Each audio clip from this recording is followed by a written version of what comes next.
Ambassador Alan Wright stood at the large window of the Galactic Council chamber, his back straight and his hands clasped behind him. The magnificent view of 3 moons hanging in the purple sky would normally calm him, but not today.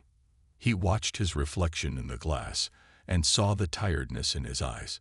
6 months of peace talks had worn him down, but it was the constant disrespect that had finally broken his patience. Behind him, voices rose and fell as 27 alien species argued. The circular room was designed to show equality, but Alan knew better. Humans were not seen as equals here. Ambassador Wright, we expect your answer, called High Speaker Zuck Stiller, his voice dripping with mock politeness. The tall, blue-skinned alien's 4 eyes blinked in an uneven pattern that Alan had learned meant amusement. Alan turned slowly to face the council. The room quieted as he walked to the center platform. He looked at his team, 5 other humans who had worked day and night trying to reach fair terms with the council. Susan Powell, his chief advisor, gave him a small nod. She knew what he was about to do. The terms are unacceptable, Alan said simply. Murmurs spread across the chamber. Zuck Stiller leaned forward, his silver robes shimmering under the bright lights. Perhaps humans do not understand the generosity of the council, Zuck Stiller said. We offer protection, trade routes, and technology exchange. In return, we ask only for reasonable access to your solar system's resources and military cooperation. Alan smiled slightly. Reasonable access. Your latest proposal demands mining rights to 60% of our asteroid belt and unlimited passage through Earth's orbit. And what you call military cooperation would place human ships under alien command. General Kral of the Voraxian Empire snorted, a sound like rocks being crushed. Human ships are barely worth commanding. Your most advanced vessel would serve better as a pleasure cruiser for our cadets. Laughter rippled through the chamber. Alan noticed that only the ancient Luraxi representative, Elder Nixian, remained silent, her wrinkled face thoughtful. For 6 months, Alan continued once the laughter died down. Humanity has offered compromise after compromise. We've shown goodwill by sharing medical advances, cultural exchanges, and opening our colonies to council observers. In return, you've increased your demands and mocked our efforts. He pulled a small device from his pocket and pressed it. The holographic display in the center of the room changed to show the Earth, spinning slowly. This is our home. We humans have a saying. Don't push someone to the point where they have nothing to lose. We came here seeking friendship and mutual respect. We found neither. Zuck Stiller waved a long-fingered hand dismissively. Dramatic speeches won't change the reality, Ambassador. Earth needs the Council's protection. Your species is young, your territory small, your technology limited. Either accept our terms or what? Alan asked quietly. The room fell silent. Alan looked at each council member before speaking again. Earth formally withdraws from these negotiations. All human diplomatic personnel will leave council space within 24 hours. The chamber exploded with noise. Some representatives stood in outrage. Others whispered urgently to their aides. Zuck Stiller's 4 eyes widened in genuine surprise. You cannot be serious, he shouted over the noise. No species has ever rejected council membership. The consequences are ours to bear, Alan finished for him. He gestured to his team, who stood and began gathering their materials. Good day, High Speaker. As the human delegation filed out of the chamber, Susan moved closer to Alan. They'll see this as weakness, she whispered. Alan kept his face neutral as they walked past rows of stunned alien diplomats. Let them. Only when they boarded their ship, the U.S. Horizon, did Alan allow himself a small smile. As the ship's engines hummed to life, he looked at the worried faces of his team. Contact Earth, he said. Tell them to activate Protocol Omega. It's time. The U.S. Horizon pulled away from the Galactic Council station, leaving behind 27 species who believed they had just witnessed humanity's greatest mistake. None of them noticed that Alan's smile never reached his eyes. 3 days after the humans left, The Galactic Council chamber was filled with music and laughter. Colorful lights danced across the ceiling as representatives from 27 species mingled, drinking exotic beverages and congratulating each other. High Speaker Zuckstiller stood on the raised platform, his blue skin gleaming under the lights. He raised his crystal glass, and the room gradually fell silent. "To the wisdom of the council," he said, his 4 eyes blinking in a pattern that showed pride. "The humans have shown their true nature, weak and fearful when faced with superior civilization." Cheers erupted around the room. General Krell, the massive representative of the Varaxian Empire, pushed his way to the front. His rocky skin made a scraping sound against his ceremonial armor. "We should not wait," Krell growled.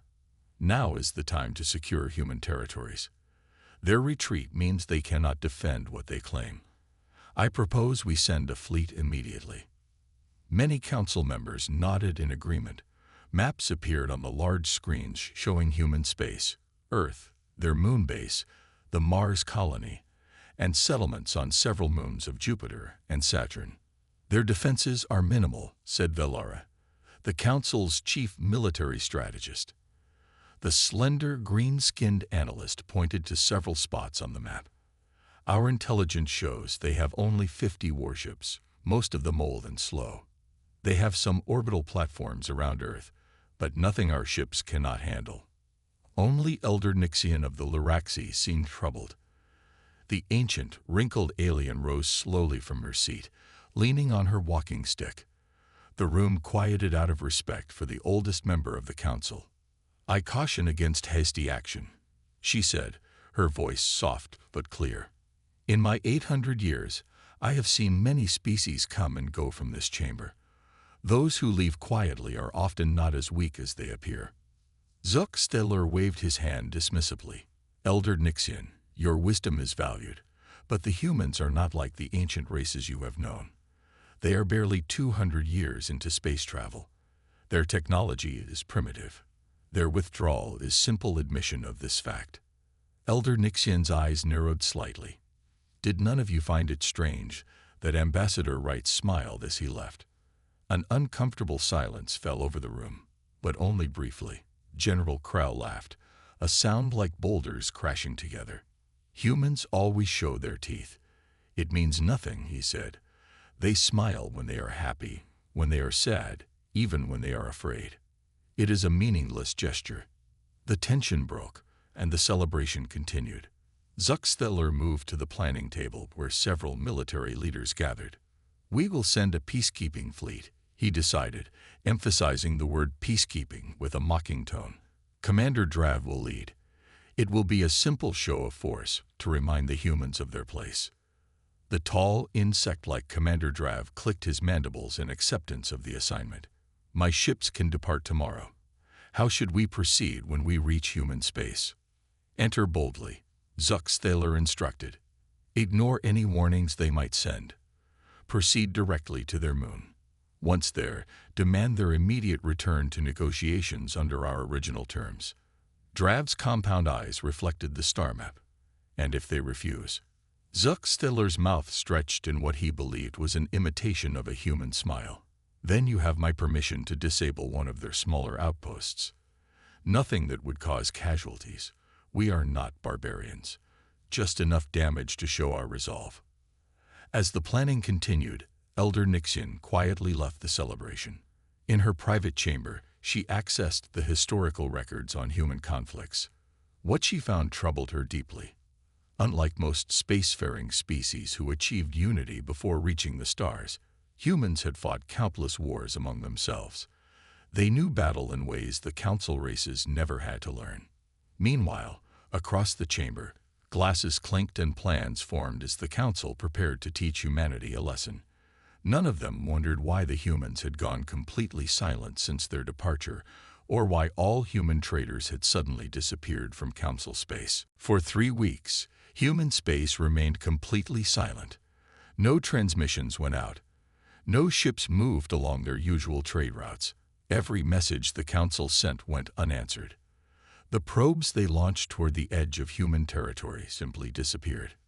In the command center of Earth's orbital defense station, Admiral Lisa Carter watched as the last human merchant ship returned from Council space.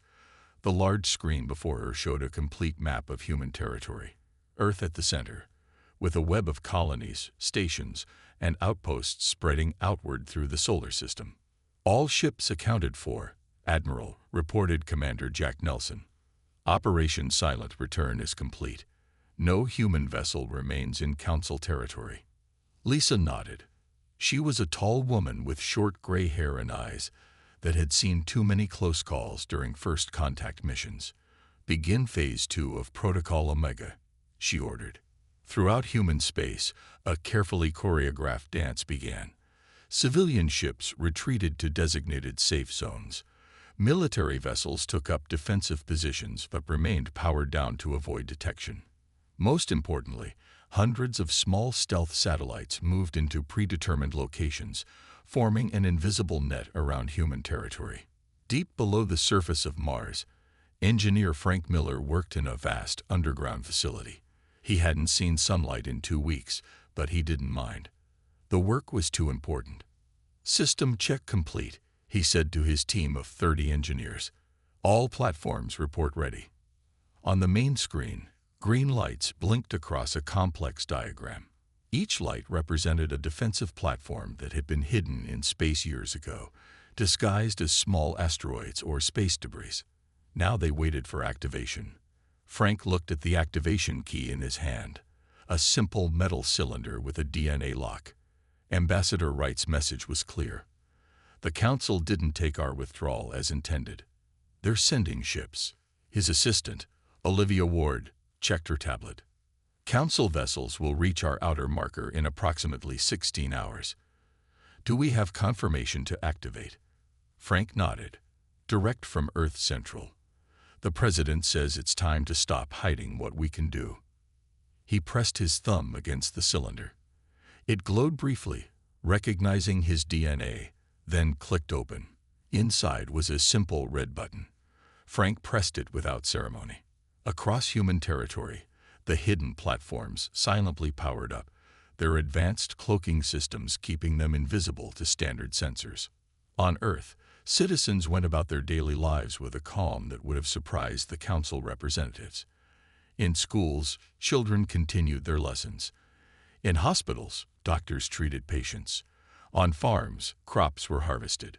But in every home, every office, and every public space, people checked their emergency kits and reviewed evacuation plans that had been practiced monthly for years. In the presidential office in Washington, President Diane Foster signed a series of documents. Her face was solemn but determined. "Are you sure about this, Madam President?" asked her Chief of Staff. "Once we show what we can do, there's no going back." Diane looked up from the papers. "For too long, we've hidden our capabilities to appear non-threatening. We've let the Council believe we're weak because we hoped for genuine friendship. That approach has failed." She signed the final document, an authorization for Admiral Carter to use the full extent of Earth's defensive technologies if needed. "We didn't want war," she said quietly. "We still don't, but we've prepared for it since the first alien ship appeared in our skies 10 years ago." Back in space, Admiral Carter received the President's authorization. She looked at the tactical display showing Commander Drav's approaching fleet. "Let them come," she said to her officers, "but prepare the evacuation ships just in case. Remember, our priority is protecting lives, not territory. We can always rebuild outposts. We cannot replace people." As Council ships approached human space, they detected nothing unusual. Their sensors showed the same human defenses they had observed for years. They had no idea they were about to meet the real Earth. Commander Drav stood tall on the bridge of the Celestial Might, the flagship of the Council's peacekeeping fleet. His insect-like form towered over his crew as he studied the view screen showing human territory ahead. "Status report," he clicked, his mandibles moving with each word. "We are approaching the outer edge of human space," Commander, reported his navigation officer. "Our sensors detect no unusual activity. Their defense grid appears standard, just as our intelligence reported. Drav's compound eyes reflected the star map. Behind him, 20 council ships formed a perfect attack formation. This mission would be simple, he thought. Enter human space, make a show of force, and force them back to the negotiation table. They would learn that nobody walked away from the Galactic Council. Proceed at full speed, Drav ordered. Ignore any warnings they might send. The fleet crossed the invisible boundary into human territory. For several minutes, nothing happened. Drav began to relax. Perhaps the humans truly were as weak as the Council believed. Then, a soft chime sounded from the communication station. "Commander, we're receiving an automated message from human space," said the communications officer.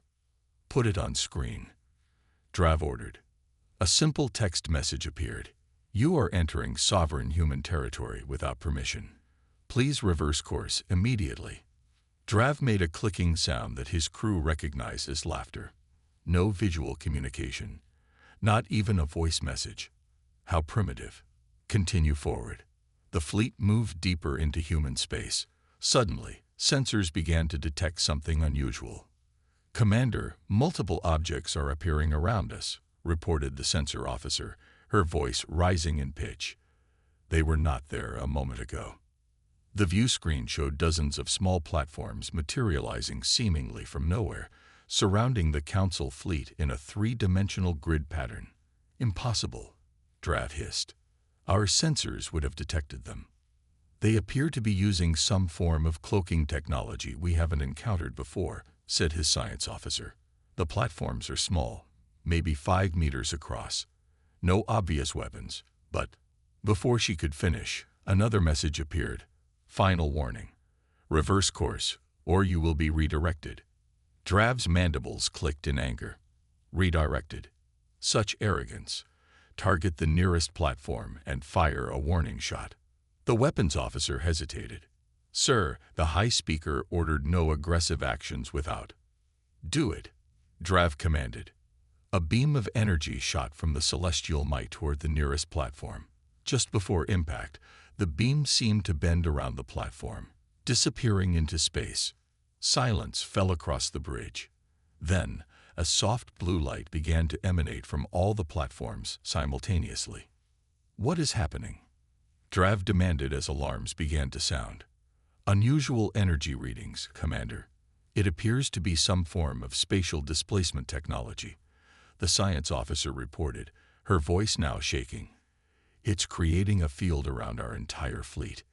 Drav opened his mandibles to give another order, but the words never came. The space around the fleet seemed to ripple like water. A sensation of movement washed over every crew member, though the ships themselves appeared not to move.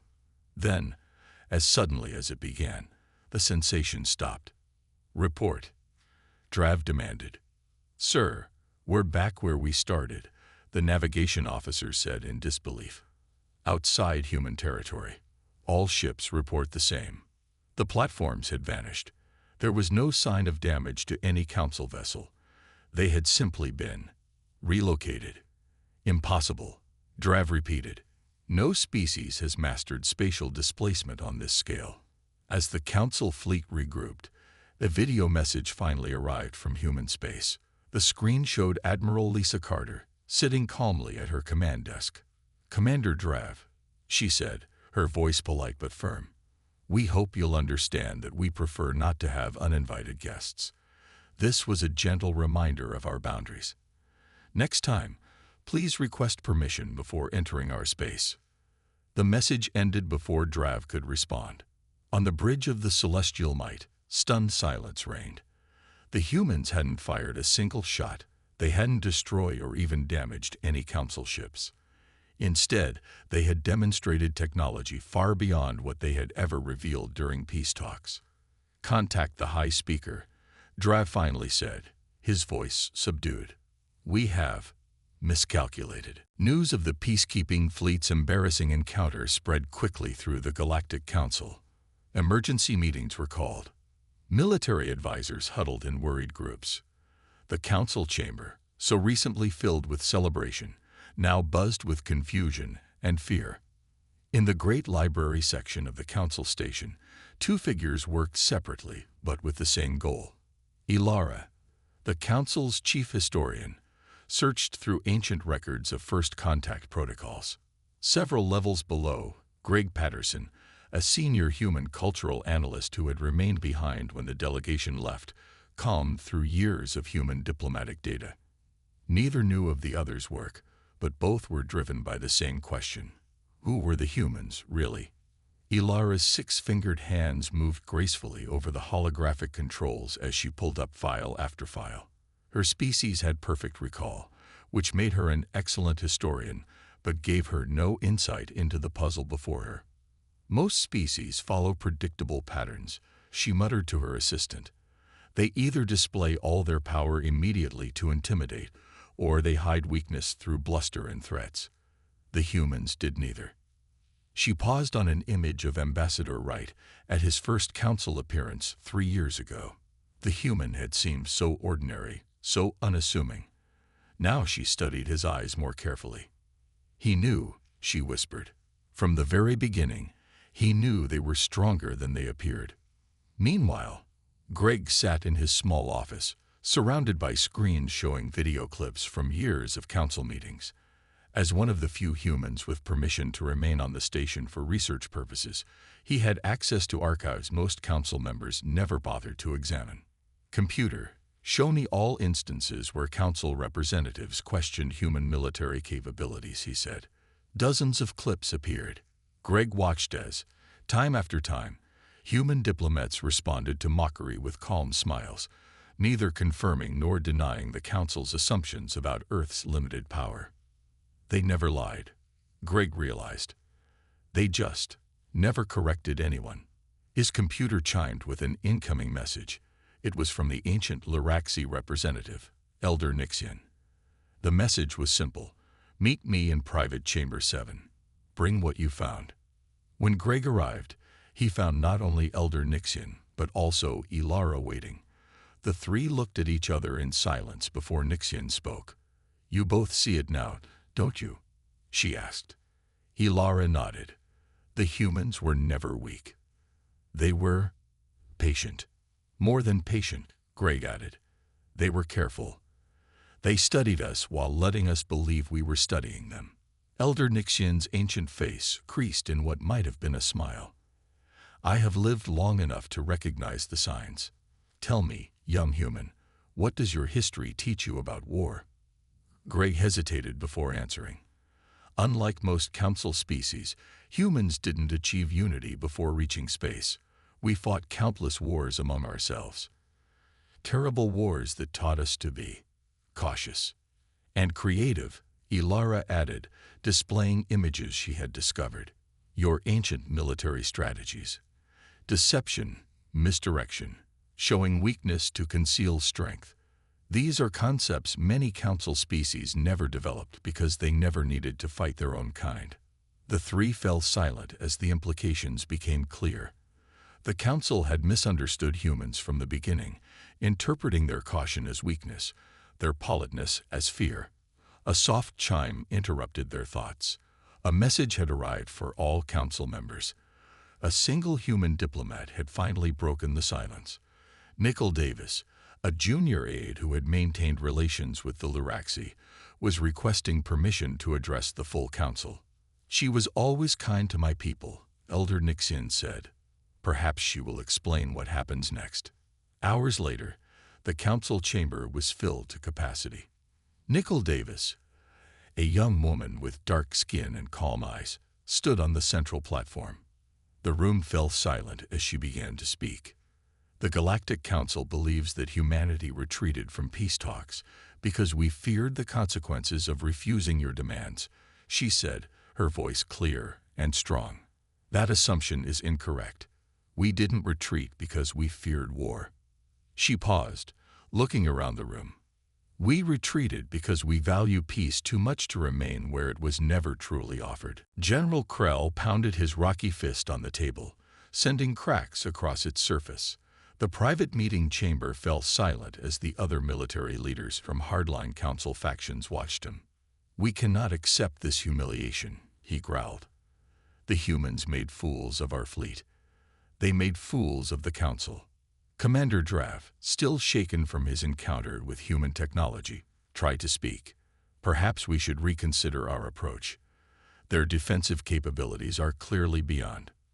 They used tricks, Krell interrupted. Moving ships around like pieces on a game board does not win wars. Real power comes from willingness to strike. Around the table sat representatives from 6 species, all known for their aggressive policies. All had supported the original harsh terms imposed on humanity during peace talks. "What do you propose?" asked Varric, the blade-thin diplomat from the Scaran hegemony. His species valued direct action above all else. Krall displayed a holographic map of human territory. The humans have shown they can defend their borders with these displacement platforms. But what if we bypass them entirely? What if we strike directly at a human colony? Murmurs of concern spread around the table. "The Council would never approve a direct attack," said one official. Krell's rocky face formed what passed for a smile among his kind. "The Council does not need to know until it is done. We will call it a training exercise gone wrong." He zoomed in on the map to show Europa Colony, one of humanity's settlements on Jupiter's icy moon. This outpost has minimal defenses and nearly 5,000 human civilians. We hit it fast, cause enough damage to make our point, then withdraw before their main fleet can respond. "And what of the civilians?" asked a younger officer. "Humans value their people above all else," Krall said dismissively. "They would never sacrifice civilians. When we approach, they will surrender the colony rather than risk lives." 3 days later, a strike force of 8 ships jumped into the space near Europa Colony. Led personally by General Krall, they approached the human settlement with weapons charged. No displacement platforms appeared to stop them. The route seemed completely clear. "See," Krall told his bridge crew. "Their fancy technology does not extend to protecting their colonies. Send the message. Tell them they have 10 minutes to surrender, or we will open fire." The message was sent. Europa Colony, a beautiful collection of domes on the icy surface, showed no response. No defense systems activated. No weapons appeared. 5 minutes remaining, reported Krell's aide. Still no response. 2 minutes, the aide called. Suddenly, something strange began to happen on the colony's surface. The domes seemed to shimmer, as if a heat wave was passing over them. "What is that?" Krell demanded. The science officer studied her readings. "Some kind of energy field, General. I've never seen anything like it." Before their eyes, the colony's domes began to empty. Sensors showed human life signs rapidly disappearing from the settlement. "Impossible," Krell whispered. "Where are they going?" The answer came seconds later as their sensors detected multiple ships appearing on the far side of Europa, well beyond weapons range. Hundreds of small transport vessels, previously hidden by the same cloaking technology that had concealed the defensive platforms. Within 3 minutes, the sensors showed no human life signs remaining in the colony. They evacuated. All of them. That quickly. Krell's aide could not hide his shock. When Krell's forces landed on the now empty colony, they found no humans to threaten, no hostages to take. Only automated systems remained operational, including a simple message playing on loop in the main control center. A human woman's face appeared on screen. "Admiral Lisa Carter." "General Krell, we've been practicing rapid planetary evacuations for years. We never fully trusted the Council's peaceful intentions, so we prepared for the worst while hoping for the best. This colony can be rebuilt. The lives of our people cannot be replaced. If you wish to destroy empty buildings to prove your point, feel free. If you wish to have actual peace talks when you're ready, we will be waiting." Krell's forces returned to their ships in silence. The attack on an empty colony would prove nothing except that humans had anticipated this move long ago. And somewhere in the darkness of space, 5,000 Europa colonists watched from the safety of cloaked evacuation ships as Krell's fleet departed without firing a single shot. News of the failed attack on Europa Colony spread through the Council like wildfire. Emergency sessions were called. Accusations flew between factions. The unity of the 27 species began to crack under the pressure. In Earth's orbital command center, Admiral Lisa Carter stood before a wall of screens showing the status of every human ship and colony. The Europa colonists had been safely relocated to Mars, while their homes were checked for any sabotage devices Krell's forces might have left behind. Admiral called her communication officer. The president is calling. On the main screen, President Diane Foster's face appeared. She looked tired but determined. The council crossed a line, attacking civilians. The president said, "The time for hiding is over. Activate the defense fleet." Lisa nodded. "Yes, Madam President." She turned to her staff. "Send the signal. All ships to emergence positions." Throughout the solar system, hidden doors opened in what appeared to be ordinary asteroids. Below the surfaces of desolate moons, large sections of ground slid aside. In gas giant clouds, swirling patterns parted to reveal concealed entrances. From these hidden shipyards, hundreds of advanced vessels emerged. Unlike the modest patrol ships the Council had observed over the years, these were true warships, sleek, powerful, and armed with technology no Council species had seen before. On Mars, Ambassador Alan Wright watched the fleet deployment from his office window. His assistant entered with an urgent message. "Sir, Elder Nixian has made contact. She's formed a moderate faction within the Council and requests an emergency session. They want you to address them." Alan considered this. It's time they learned the whole truth. Prepare my ship. 24 hours later, the council chamber was in chaos. High Speaker Zuck Steller struggled to maintain order as representatives shouted over each other. On one side stood General Krell and his supporters, defending their necessary action against Europa Colony. On the other side, Elder Nixian and her growing faction demanded answers. The doors opened, and Ambassador Alan Wright entered. The room fell silent as he walked to the center platform, flanked by 4 human security officers. "You have no right to be here," Zuck Steller said, but his voice lacked conviction. "Actually, I do," Alan replied calmly. "I request emergency speaking rights under Council Regulation 647, which allows representatives of attacked worlds to address this body." Elder Nixian stood slowly. "I second this request." With no choice under their own rules, Zuck Steller reluctantly activated Alan's speaking privileges. The ambassador did not waste words. "Humanity withdrew from peace talks not out of weakness, but because we recognize that true peace was never the Council's goal." He activated the chamber's central display, showing hundreds of human ships forming a defensive perimeter around their territory. "This is our true fleet," he said as gasps echoed around the room. "We could have revealed it at any time. We could have responded to your attack on our civilians with overwhelming force. We did not, because we still believe peace is possible." The display changed to show a series of documents and recordings. "What you're seeing is evidence of 7 separate assassination attempts against human representatives over the past 3 years. All were ordered by council members seeking access to human technology." The chamber erupted in shocked murmurs as faces and names appeared on screen.